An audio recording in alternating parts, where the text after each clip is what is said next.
Unahan natin ang flash report. May buong detalye, Radyoman Grace Mariano. Grace? RMN Live Report.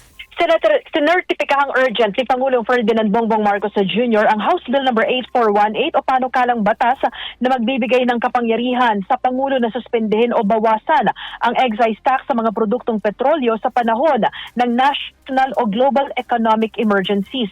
Nakasaad ito sa magkahiwalay na liham ni Pangulong Marcos at Executive Secretary Ralph Recto kay House Speaker Faustino Boji III na ibinahagi ni House Ways and Means Committee Chairman Marikina Representative Miro Kimbo. Ang panukala ay pasado na sa ikalawang pagbasa ng Kamara at inaasahang maipapasa sa ikatlo at huling pagbasa sa susunod na linggo. Tugon ang panukala sa tumataas na presyo ng langis dahil sa nagpapatuloy na kaguluhan sa gitnang silangan.